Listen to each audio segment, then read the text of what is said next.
Hey, what's up, y'all? It's your boy Travis. Gonna be doing a review of this Aiden record, Knives.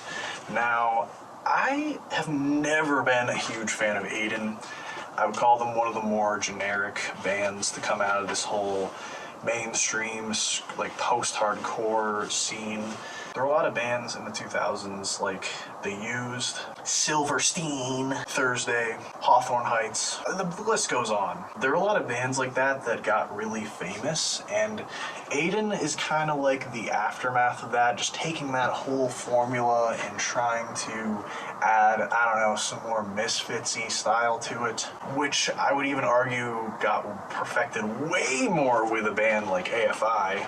But that isn't to say that I didn't enjoy this record quite a bit. The first time I listened to this band, only really like one or two songs each record stood out to me. Singles, like they had one song, I Set My Friends on Fire. That's a good song on like a fucking terrible record. We also had a pretty good song on a terrible record called Die Romantic.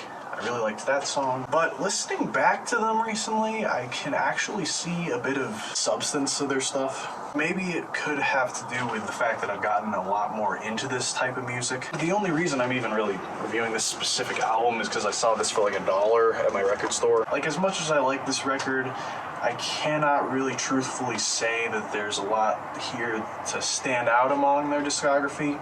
Historically, there is something to be said about how they, on the record before this, they went into a more just straight up mainstream alt-rock direction, and this is their major comeback to the post-hardcore sound. They returned to the more aggressive style on this record. I like it quite a bit, but I'm still gonna have to give it a 6 out of 10.